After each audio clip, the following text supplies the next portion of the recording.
Today, Sensei, we were talking about the signing and now official Slim vs. Salt Papi fight. Woo-wee. This is a banger, right? Yay. Now, as we go into this fight, you and I talked, I think on my stream, as we heard it announced, we saw it live. They did the double. By the way, how did you like the way they announced it? We saw that together. I liked it. Yeah. You called it, so there was no surprise. So you ruined it My bad, for everybody. my bad. But that part was kind of dope, though, because you were like, oh, this is what it's going to be. I'm like, okay. And then I was like, oh, no, he said Slim, maybe not.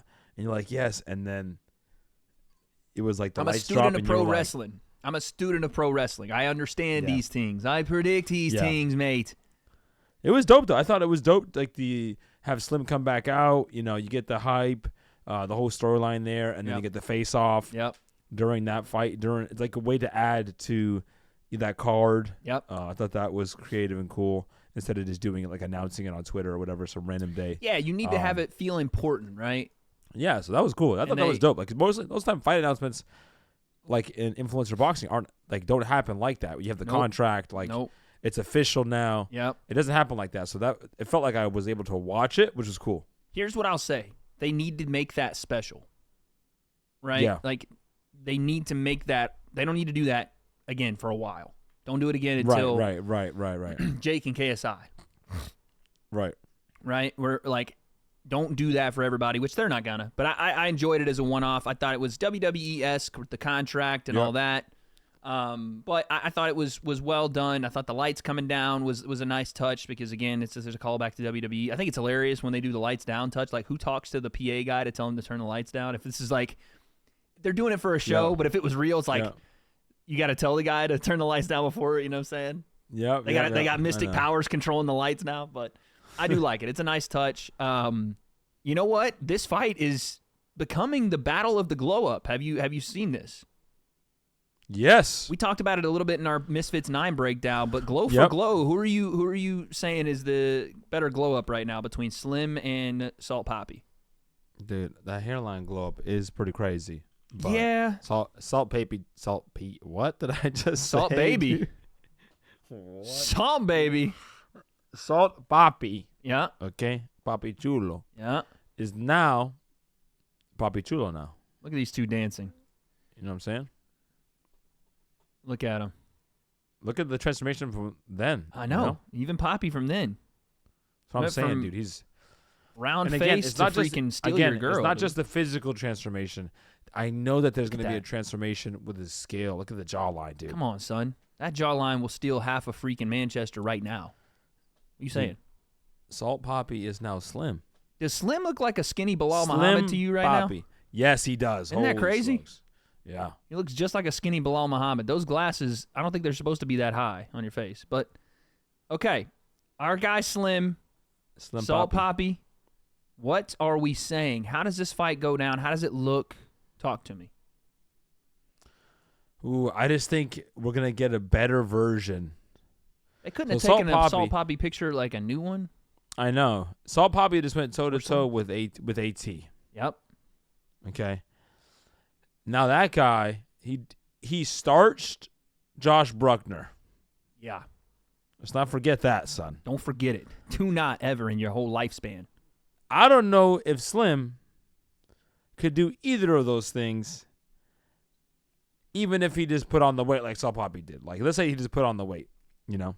It's not in his makeup to be able to have the kind of performance that Salt Papi had with Bruckner, for sure. I think it'd be tough. It'd be tough if they didn't. The way he did it is tough, dude. Oh, yeah, you can't, replicate that. You could argue that Slim could beat Josh, even though just saying that bigger, verbally is like crazy to think about because of how big Josh is. Right. But you're not doing it in the way that Papi did it. At least on the surface of things, it doesn't look like that. That was crazy. And so Papi has been fighting up, out, above his weight class, even though that's his weight, but in terms of him at his peak. At his optimal.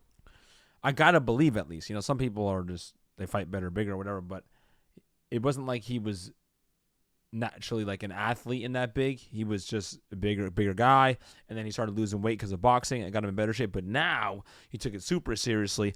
I expect like this physique to make him a better boxer, faster, better conditioning. Maybe the volume is going to increase now because the weight's off. Like that's something that we don't see from him. Maybe he's able to put pressure on guys you don't see.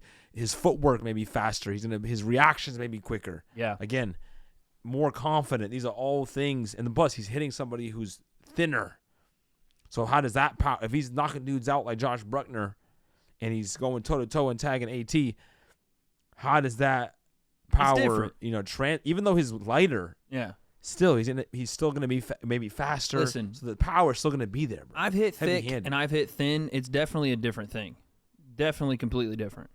What? So, yeah, are dude. you saying? That's what Papi is now. I'm just saying. He can salt my bay. It doesn't matter. With that jawline, he's out here hitting thick and thin. I'm just saying. Consult my bay. No, I think that Salt Papi is going to show something brand new this time around. Brand new. I don't know if it's going to be, like you said, speed. I don't know if it's going to be just speed and volume, which I think is the one thing that we haven't seen yet from him. It's like he's a sniper. He's very picky with shots, right?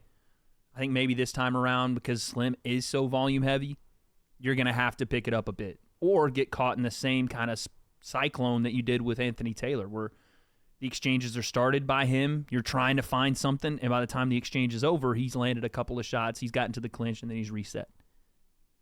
And you haven't landed anything, and your momentum's not going, your jab's not working, you're only firing off one. That can't happen. Not this time.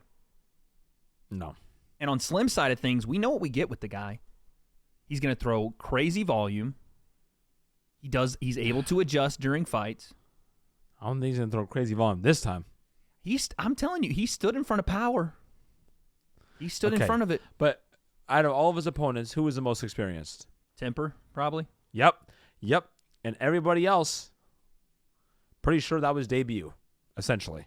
Or maybe one fight. You could say that Tom had more fighting experience than Temper did, but not sanctioned fighting, if that makes sense. Right. Tom wasn't sanctioned in a ring a lot. Like it wasn't. Correct. It wasn't. Boxing was new to him though. But if I took Tom Zanetti and Temper at that time, I would have taken Tom Zanetti in a fight with Temper at that time. You know what I'm saying? Yeah. Okay. I see what you're saying. Like I think Tom at that time was probably the better of the two. At least for what what you needed to beat Slim.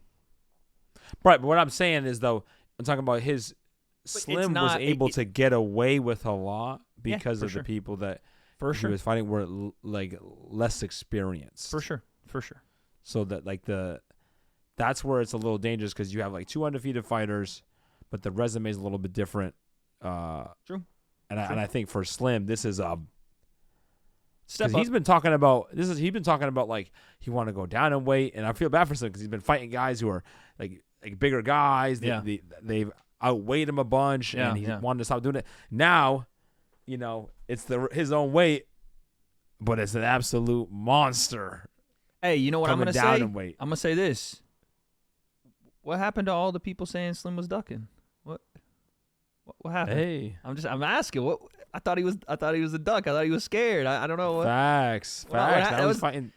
A month ago, we were all sitting here pointing the finger at Slim, saying, "Look at Slim, ducky duck." What happened? There was only He's fighting the boogeyman. There was only a couple people, and they were sitting right here on this pod that was saying Slim wasn't ducking nobody. Oh, facts. He ain't ducking nobody, bro. I can't stand that kind of stuff. But all I'll say is this: the business side of this is done. Slim has by far the toughest test on his hands. Yes, by far.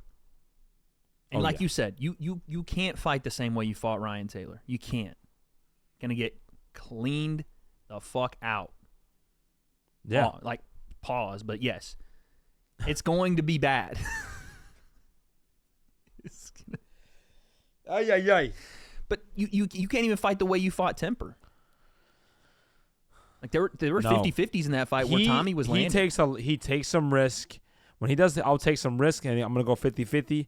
And he'll just bite down his mouthpiece and kind of go crazy Slim. But here's the thing, too, though. How do you fight Salt Papi other than to follow the game plan of Anthony Taylor? That's the blueprint. Blueprint. Exactly. You could do that, but it has to be a little bit more methodical, but yes. I mean, they're different fighters. Slim obviously is not the same build Anthony Taylor is. He can't get away with the same things because he's a little shorter, because he can tuck that chin, some muscle behind it. You know what I mean? Right. That is the blueprint, and Slim has had success on the front foot, making guys uncomfortable. And Slim is the bigger fighter, so he has that jab, keeping things at range, trying to stall Saul Papi out, because we know like Saul Papi historically has liked to be a counter puncher, likes to wait, likes to go second. And sometimes that can cause him to lose rounds if he doesn't able to land or do anything significant. True. You can kind of bait him into fighting or waiting, kind of score your points and kind of lull him into a point match when he's trying to fight the whole time, and sneak your way out of rounds. That's like a way to approach it with him. If you're not gonna go forehead to chest and just try to bully him and smother him. Yeah. But there's been to me that's got to be Slim's route to victory, because you're not gonna go toe to toe with him. He might try anyway. Slim. Slim, dude. You know him. In Saul moments Papi where he gets there shouldn't. first, bro. I know. He gets there first. I know. Fast. He gets there in a hurry. I was gonna ask a question that now seems stupid. Is that reach a problem? Because obviously it wasn't for Josh. When he fought Josh, it wasn't a problem for Saul Papi. It wasn't for Josh, but Josh wasn't honestly, also very committal, right? He wasn't even. It was a guy we had never seen. No commitment. No speed, no real feints. He was so telegraphic. Slim's not going to do that. Yeah. Slim is going to pose more problems, definitely. And if he's smart, he will use that range, and he could definitely pose problems. The same thing we talk about with Kenny, like the idea of what we think Kenny, the problems he can pose to Saul Papi. Slim can do the same thing. That's true. 5 rounds for this one, which I love. Yeah. We're at that point now where it's tough, because it's a tough ask to tell guys, okay, 5 rounds already. When some pros aren't doing that, their first 10 fights in. I know. We're like, come on, dude, 10 rounds. The 5-round thing for me is more important because it's an odd number of rounds. Yes. In this scene, especially when things can be so, like scoring a fight can be so hard, you might need that extra round when something could be as close as one punch separating a round, because that one punch landed. You know what I'm saying? Yeah, look at my fight with Kenny. It was 4 rounds. 4 rounds. I think a 5th would have been pretty easy to determine who wins that fight. You know what I'm saying? It's also supposed to be 3, but all right. Yeah, or 3. Yeah, 3 for this one I think would be, right. We need that. We need that extra. But of course, but odd number. We need an odd number, because I feel like that's the easiest way to delineate who won more rounds. Obviously, with it being there. Yeah, man, come on now. Come on. Hair gone, but the vocab isn't. So yeah, I think this is now here. Let's do this. We've talked about most of the fights on the Prime card. I don't think we talked about chase and tempo, but we're gonna make a video on that. Statistical.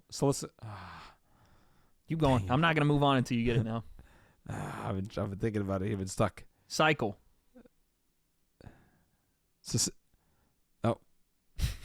Statistical. Cyclical. Cycle, and it threw me. Cyclical. What did I just say? It's cyclical. I don't know. You out here just speaking in tongues, dude. I need to do my shit to get. I'm not gonna get right. This man speaking in tongues. I'm gonna hit you with that Bryce Mitchell. You ain't careful. I'm over here like. I'm gonna hit you with one of freedom. Cyclical. Freedom. I'm about to hit you. Oh my god. Don't play with me. But yeah, so let's do this. Okay. Let's rank it on a scale of kind of the whole Misfits fights. Like, we need to have a graphic for this. Christian, maybe you can work on one for us. I don't know. That could be a video ranking the Prime card fights. Oh, we should do that actually, huh? That's easy right there. Yeah, we should wait for another video for that one. But let's just say this. I think this has got it's so tough. This one and Dean and Waleed fight of the night potential written all over it. You know what I'm saying? Yes. And let's talk about the importance of it. Obviously, the belt on the line for Dean Waleed, but for this one, the winner is probably going to fight the winner of Kenny and Anthony Taylor. You would think. Yeah, makes sense. Right? Salt potentially gets his rematch if Anthony Taylor wins. I don't think. You think Slim is going to fight AT, though? Why not? If he's got a belt at that point. Yeah, that's true. What is he weighing at? Well, that fight with Kenny, I think, is 170 or around it. 175 light heavyweight. Okay. But if Slim, you're right though. If Slim wants to stay down at 165, then okay, that makes sense. I just know that again, the more interesting fights are there. Yeah. And it's not like, Anthony is a bit of a bigger guy though, huh? But Yeah, regardless, he is. regardless, I think that fight opens the door for either a title fight for either one of them, right? And that establishing like you're now on to that clear next level, Yeah, because we got a lot of guys that are like right in that area fight. where we're talking like Saul, Papi, Slim, Kenny, Jarvis, Gibb if he comes in, Dedge. You know what I'm saying? There's a lot of guys there, and you can pick some out and say, oh, well, they beat so and so, they beat so and so. But now that they're all in the same promotion, hopefully we can kind of start to really weed these things out and see kind of where everyone is.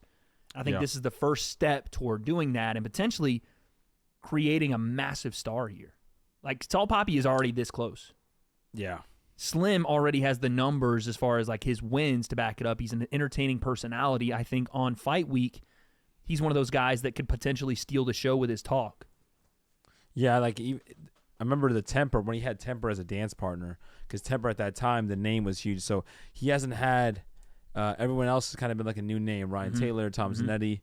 He hasn't had that other guy. Like now he's versing Assault Papi. Now this is like the competition. Is up there. He's versing an experienced guy. So if he can go out there and win like that, huge statement. Facts. It's gonna be tough. Dude. Fun fight. Comment section. You let us know down below who wins that one and why. We're gonna save predictions until we're actually pretty close now. We're about 17 days away. We'll save it for a couple of weeks. I know, dude. But yeah, let us know. Prime card just keeps filling up like I do. My gas in the car is what I was going to say. Gas in the car. So, don't gas this card up. Let us know exactly what you think. And on October 14th, I guess we'll find out. I can't take no loss. I don't even know what it costs. I hit the ground, then it go off. Yeah, hit the ground, then it go off. Yeah, I can't take no loss. I don't even know what it costs. Yeah.